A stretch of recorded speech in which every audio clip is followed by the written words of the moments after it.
Oke, nah tentang bullying itu memang kadang tuh mungkin ya gitu ya dari pihak guru ataupun siapapun gitu mungkin akan lebih bertindak ketika memang udah ada bukti nyatanya. Tapi kalau misalnya nggak ada buktinya, terus gimana gitu? Penting sih sebenarnya tentang perkembangan di usia remaja gitu ya Bapak Ibu gitu. Mungkin remaja ini adalah masa-masa kehidupan yang paling, kalau misalnya ada gambar gitu ya Bapak Ibu, di remaja ini tuh yang paling bergelombang sebenarnya gitu ya.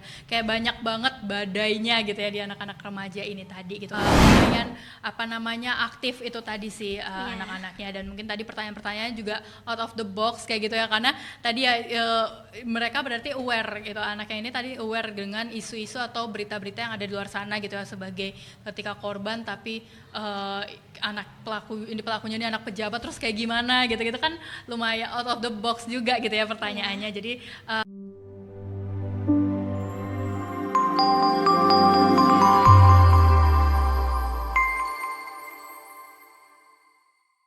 Assalamualaikum warahmatullahi wabarakatuh. Halo Sobat Nuja, kembali lagi bersama kami di podcast Tanya Guru, cerdas berintegritas.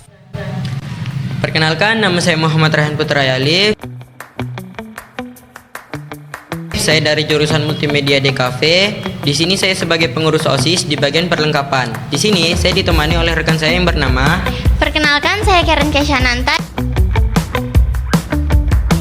Dari jurusan Farmasi, saya sebagai sekretaris OSIS SMK Nurul Jadid Batam. Nah teman-teman, kita lagi kedatangan seorang narasumber cantik yang mengisi seminar di SMK Nurul Jadid Batam dengan tema Say No to Bullying. Katakan tidak terhadap bully. Beliau adalah S2 Magister Psikologi atau Profesi di Universitas Gadjah Mada pada tahun 2019 sampai dengan 2022. Beliau juga S1 Universitas Islam Indonesia pada tahun 2015 sampai dengan 2019. Beliau bekerja di Hexa Batam Center dan juga berkarir di konsultan mitra Kemendikbud. Beliau adalah Kakak Nida Khairunisa MSI. Dipersilakan Kakak Nida untuk menyapa Sobat Nuja sekaligus memperkenalkan diri. halo Sobat Muja, perkenalkan nama saya Nida Khairunisa. Saya merupakan seorang psikolog di bidang psikologi pendidikan dan saat ini saya berpraktek di Hexa Batam Center gitu. Jadi kan kakak tadi udah seminar nih di SMK Nurul Jadid, juga udah menyampaikan pesan-pesannya dengan tema Say No to Bullying. Tadi udah mendengarkan juga ada yang bertanya. Tadi salah satunya yang saya dengar ada pertanyaan, gimana jika pelaku bullying itu anak penjabat? Apakah kasusnya akan ditindaklanjuti? Bagaimana dengan pendapat kakak? Oke, baik. Oke, ya tadi kita udah bahas tentang bullying gitu ya bareng-bareng sama teman-teman di SMK Nurul Jadid ini. Terus memang menarik banget gitu ya pertanyaan yang muncul itu tentang gimana nih kalau misalnya kita sebagai korban sudah melapor tapi ternyata pelakunya ini adalah anak pejabat gitu ya. Dan seperti yang kita tahu gitu ya, di banyak-banyak juga berita gitu kan, pasti banyak juga kita baca tentang ketika memang itu pejabat dan lain-lain tuh kayaknya akan susah gitu ya untuk ditindaklanjuti gitu. Tapi sebenarnya jangan sampai berita-berita itu tadi tuh membuat kita tuh jadi menutup diri gitu ya ketika kita memang mengalami perundungan gitu. Jadi setidaknya tuh paling nggak teman-teman bisa cerita dulu aja gitu ya, cerita dulu ke orang-orang terdekat, misalnya ke guru ataupun ke orang tua kayak gitu. Kalaupun memang sampai harus masuk ke ranah hukum, itu pasti nantinya teman-teman akan dibantu juga sama beberapa pihak gitu. Mungkin ada lembaga bantuan hukum atau lembaga perlindungan anak dan remaja kayak gitu-gitu yang jadi bisa sebagai supporter gitu ya, support dari korban bullying gitu. Karena mungkin mau gimana pun, kalaupun memang itu sudah sangat parah ataupun urgent, itu pasti akan ditindaklanjuti. Pun kalau memang mungkin secara hukum kita merasa nggak puas gitu ya sama tindakan yang didapat oleh pelaku, setidaknya tuh orang tua pelaku itu menyadari gitu kan kalau misalnya anaknya ini adalah pelaku bullying kayak gitu. Jadi pastinya akan ada tindak lanjut lebih dalam lagi. Mungkin pun dari sekolah juga pasti akan bertindak juga gitu. Nggak mungkin sekolah juga diem aja kayak gitu. Jadi jangan sampai dengan adanya berita-berita kayak gini tuh jadi kita takut gitu ya untuk melapor. Tetap laporkan aja karena balik lagi tadi ya kita udah bahas panjang tentang dampak bullying itu sangat efeknya jangka panjang juga gitu kan. Jadi nggak apa-apa, kita laporkan dulu aja gitu. Baik, kalau dari saya, tadi juga saya ada mendengarkan siswa bertanya, kalau misalnya nih ada yang dibully, tapi tidak ada buktinya nih Kak. Terus mau cerita ke siapapun juga dianya masih takut. Iya. Terus kalau pendapat dari Kakak, dia harus gimana Kak? Oke, baik. Oke, nah tentang bullying itu memang kadang tuh mungkin ya gitu ya, dari pihak guru ataupun siapapun gitu mungkin akan lebih bertindak ketika memang udah ada bukti nyatanya. Tapi kalau misalnya nggak ada buktinya, terus gimana gitu? Nah paling nggak tuh gini, tetap intinya adalah ketika memang kita sebagai korban kayak gitu ataupun kita melihat adanya perilaku bullying, itu tetap coba dilaporkan dulu aja gitu ya, karena jangan sampai kita diem aja gitu, karena kita nggak tahu efeknya ke depan itu tuh akan seperti apa sih kayak gitu ya. Karena kalau bisa kita lihat di berita juga banyak gitu ya kasus-kasus bullying itu yang ternyata dampaknya itu sangat berbahaya misalnya kayak gitu. Jadi nggak apa-apa kalaupun emang dirasa kita nggak bisa ngelapor ke guru, atau mungkin kita udah lapor ke guru tapi ternyata karena nggak ada buktinya jadi nggak ada tindakan lebih lanjutnya gitu kan, kita lapor aja ke orang tua dulu kayak gitu kan, mungkin ke orang tua, atau mungkin kalaupun memang dirasa nggak ada nih satu orang pun yang percaya gitu kan kalau misalnya kita dibully, teman-teman boleh banget buat datang ke profesional, bantuan profesional, mungkin seperti ke psikolog ataupun ke konselor misalnya kayak gitu ya. Mungkin ada konselor-konselor juga yang sebaya misalnya kayak gitu itu.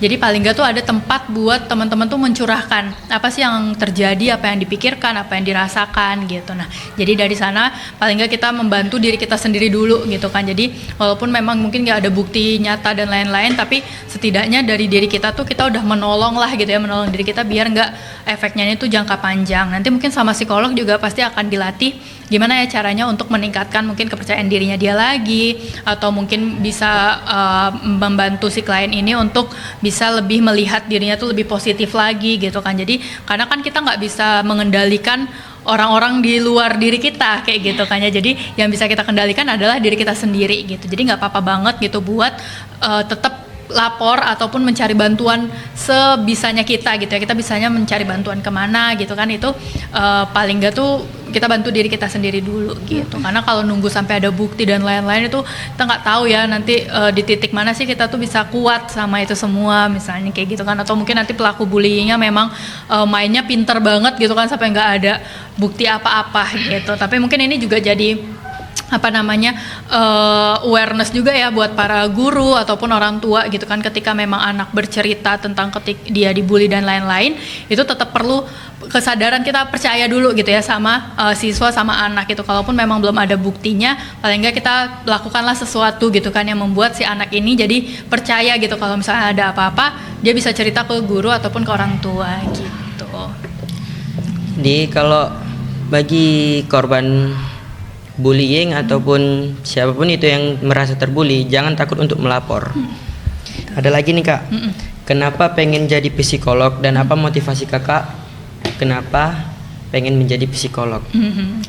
Oke, iya, menarik ya teman-teman. Jadi sebenarnya untuk menjadi psikolog ini tuh udah cita-cita dari aku SD kayak gitu. Jadi waktu SD tuh kalau ditanyain mau jadi apa cita-citanya tuh kayak jawabnya udah psikolog gitu. Padahal kalau zaman waktu aku SD tuh kayak masih jarang banget psikolog gitu kan. Rata-rata tuh kalau ditanya jadi guru, jadi dokter misalnya kayak gitu kan. Terus aku jawab dari psikolog. Nah di situ tuh aku ngelihat salah satu temenku itu ada yang ibunya itu psikolog gitu. Jadi kayak aku ngelihatnya kok kayaknya enak ya punya ibu psikolog kayak gitu kan. Soalnya aku ngelihat kayak pola asuhnya, terus juga kayaknya dia ngobrol sama ibunya tuh enak buat diajak ngobrol dan lain-lain kayak gitu-gitu. Jadi kayak oh iya kayaknya enak dia jadi psikolog gitu. Tapi ternyata memang setelah di jalan, maksudnya kayak di SMP ternyata ya alhamdulillah aku juga didukung gitu kan. Maksudnya nggak ada orang yang kayak melarang aku buat jadi psikolog. SMA juga sama gitu, ternyata bisa tuh sampai kuliah ke S1 psikologi. Nah sampai sekarang ketika ngejalanin aku ngerasa memang apalagi di zaman yang sekarang ini gitu ya, banyak banget kasus-kasus yang sebenarnya tuh intinya adalah di diri sendiri kayak gitu kan, yang kadang kita tuh nggak terlalu aware gitu ya sama diri kita sendiri, kondisinya kita seperti apa, terus mungkin permasalahan di lingkungan sekitar kita tuh udah seberat apa misalnya kayak gitu. Jadi aku ngerasa kayaknya keberadaan psikolog itu tuh ternyata bisa berdampak baik banget gitu ya, maksudnya positif banget buat orang-orang banyak kayak gitu. Jadi ya, aku bersyukur sih ketika bisa akhirnya ada di titik ini gitu ya, bisa jadi psikolog dan bisa berpraktek gitu, ketemu sama klien-klien, ketemu sama orang-orang yang punya cerita tuh unik-unik kayak gitu. Jadi pembelajaran juga gitu kan buat aku untuk ngembangin diri lagi gitu. Nah, dari saya terakhir ini Kak. Oke, boleh. Gimana cara kita melihat teman kelas kita atau membedakan teman kelas kita yang dibully gitu kan? Oke. Ya ini juga pertanyaan bagus gitu ya. Gimana sih tandanya gitu ya kalau misalnya kita biar sadar gitu ya kalau misalnya ada nih teman-teman di kelas yang memang mengalami bullying gitu. Jadi sebenarnya yang paling biasanya ya teman-teman ketika memang kita sedang di dalam kondisi yang tidak baik-baik aja, yang paling pertama kali berubah itu adalah dari perilakunya kita. Bukan pertama kali berubah sih, tapi yang paling kelihatan itu sih, karena pasti pikiran atau perasaan orang kan kita nggak pernah ada yang tahu gitu kan apa sih isinya. Jadi itu terkelihatannya itu tuh dari perilakunya gitu. Jadi kita boleh banget untuk aware sama teman-teman di kelas misalnya gitu ya. Ada yang tiba-tiba dia yang tadinya ceria, yang tadinya berisik, yang tadinya berani maju depan umum, tiba-tiba kok jadi yang kayak malu misalnya gitu ya, atau mungkin jadi yang kayak menarik diri misalnya kayak gitu, atau mungkin secara nilai akademiknya kok tiba-tiba turun kayak gitu-gitu tuh kita perlu aware gitu. Nah sebenarnya ini bukan cuma tentang apakah dia lagi ada kena kasus bullying atau enggak gitu, tapi mungkin lebih juga ke arah yang ada isu kesehatan mental enggak gitu ya di teman sekitar gitu kan, mungkin dia lagi galau kah atau lagi apa, tapi paling enggak tuh kita aware kamu lagi gak baik-baik aja ya misalnya kita tanyakan gitu kan, terus atau mungkin kita jadi tempat ceritanya dia gitu kan, gak apa-apa loh kalau misalnya mau cerita tuh kabarin aku aja misalnya gitu. Jadi ya paling kelihatan sih sebenarnya dari perilakunya dulu sih gitu. Baik Kak, sekarang saya ingin bertanya, kesan Kakak selama mengisi seminar di SMK Nurul Jadid Batam apa ya Kak? Oke. Nah, sebenarnya udah lumayan ke beberapa sekolah gitu ya. Di sini termasuk yang lumayan aktif anak-anaknya kayak gitu ya. Jadi tadi nggak malu untuk berekspresi atau menjawab, karena biasanya mungkin kalau pas ditanya gitu-gitu tuh menjawab gitu, berani buat ngomong misalnya. Jadi aku tuh selalu seneng gitu ya ketika mengisi ke seminar-seminar itu tuh ketika bisa berinteraksi langsung sama siswanya gitu. Jadi tadi teman-teman dari SMK Nurul Jadid ini pada ketika aku bertanya, berefleksi itu tadi ya, pada bisa ngejawab dengan ekspresif kayak gitu ya. Jadi ngejelasin apa sih yang mereka rasakan, pernah nggak mengalami itu tadi kayak gitu. Terus aku tanya tentang bullying itu, mereka bisa jawab kayak gitu. Jadi lumayan aktif itu tadi sih anak-anaknya. Dan mungkin tadi pertanyaan-pertanyaannya juga out of the box kayak gitu ya, karena tadi mereka berarti aware gitu, anaknya ini tadi aware dengan isu-isu atau berita-berita yang ada di luar sana gitu ya, sebagai ketika korban tapi pelakunya ini anak pejabat, terus kayak gimana gitu kan, lumayan out of the box juga gitu ya pertanyaannya. Jadi happy untuk kegiatan hari ini gitu kan, ditambah juga dari teman-teman guru, teman-teman siswa juga oke gitu ya untuk menyambut dan lain-lainnya gitu. Oke, tadi kan teman saya sudah menanyakan kesan, apa kesan kakak setelah menyampaikan seminar di SMK Nurul Jadid. Sekarang saya ingin menanya, apa pesan dari kakak untuk korban maupun pelaku bullying, khususnya untuk yang sekolah di Nurul Jadid? Oke, baik. Nah, untuk pesannya sendiri mungkin ya teman-teman, ini mungkin untuk seluruh aspek yang ada di lingkungan sekolah gitu ya, karena pastinya kita nggak bisa bergerak sendirian kayak gitu kan. Walaupun mungkin tadi juga poin paling pentingnya adalah ketika di seminar saya sampaikan kalau misalnya semua itu dimulai dari diri sendiri dulu kayak gitu kan ya. Jadi guru, pemerintah mungkin udah nyiapin program macam-macam, tapi kalau misalnya dari siswanya atau dari dirinya kita gitu ya, dari diri kita sendiri itu belum menyadari bahayanya atau efeknya dari bullying, itu mungkin akan jadi sama aja gitu kan, nggak ada perubahan apa-apa gitu. Jadi semuanya dimulai dari diri sendiri dulu. Nah, untuk guru dan orang tua juga mungkin ya pastinya akan terlibat banyak juga gitu ya di sini. Nah, ini unik sih sebenarnya tentang perkembangan di usia remaja gitu ya Bapak Ibu gitu. Mungkin remaja ini adalah masa-masa kehidupan yang paling, kalau misalnya ada gambar gitu ya Bapak Ibu, di remaja ini tuh yang paling bergelombang sebenarnya gitu ya. Kayak banyak banget badainya gitu ya di anak-anak remaja ini tadi gitu kan. Mungkin waktu dia SD, waktu masih SMP aja gitu ya, waktu masih SMP aja tuh mereka kayak masih merasa dirinya tuh anak-anak kayak gitu kan, masih merasa anak-anak, masih merasa kayak bisa dibantu atau didampingi orang tua gitu. Tapi ketika masuk ke usia SMA atau usia remaja atau SMK ini tadi gitu ya, itu tuh dia udah merasa kebingungan. Kayaknya aku udah bukan anak-anak lagi, aku udah harus punya tanggung jawab sendiri nih sama diri aku sendiri. Tapi di satu sisi, kadang anak-anak remaja ini tuh masih butuh bimbingan gitu ya, tapi kadang malu misalnya kayak gitu ya, atau mungkin kadang orang tua tuh ngerasa udah lepas tangan misalnya gitu, atau guru ngerasa udah lepas tangan gitu sama anak. Padahal di sini adalah fase yang paling krusial gitu ya, paling krisis, karena ini akan menentukan anak-anak di masa depan lagi kayak gitu kan. Jadi bukan berarti ketika mau berkarir dan lain-lain itu tuh dipersiapkan pas kuliah tuh enggak gitu ya, tapi dari pas dia remaja, dari pas di SMK atau SMA ini kayak gitu kan. Jadi udah di prepare kira-kira masa depannya tuh mau seperti apa sih. Terus juga disinilah pembentukan jati diri gitu ya, mungkin kita pernah dengar gitu kan, masa remaja itu tuh, remaja tuh lagi banyak mencari identitas dirinya kayak gitu. Jadi mungkin sekolah, orang tua, guru kayak gitu ya bisa memfasilitasi siswa-siswanya untuk menemukan gitu kan apa sih jati dirinya dan identitas dirinya, sehingga nanti ketika dia sudah dewasa, masuk ke tahap dewasa awal tuh nggak ada lagi kebingungan gitu. Karena mungkin kalau misalnya isu yang 20 tahun ke atas mungkin pernah dengar quarter life crisis gitu kan, itu lagi di tahap bingung gitu kan, sebenarnya aku tuh mau jadi apa, sebenarnya aku ini siapa misalnya kayak gitu. Jadi itu semua kita kuatkan dari ketika di di masa remaja ini gitu. Jadi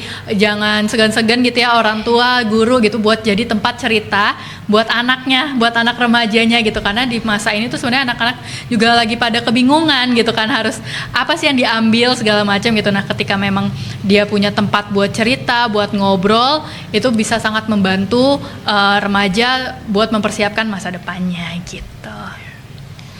Nah, teman-teman, tadi kakaknya sudah memberi kesan dan pesan tentang bullying. Jadi kesimpulannya, menurut saya ya, jika Anda korban bullying, jangan takut untuk melapor karena itu bisa merusak kesehatan mental dan psikologi seorang anak. Dan jika Anda pelaku bullying, maka berubahlah. Jika Anda pelaku bullying, maka berubahlah karena itu bisa mengganggu kesehatan mental seorang anak dan bisa membuat anak itu jadi menyerah dan bosan untuk hidup. Sekian podcast Tanya Guru kali ini, sampai berjumpa kembali di podcast selanjutnya. Jujur, kompak, cerdas. Wassalamualaikum warahmatullahi wabarakatuh. Dadah.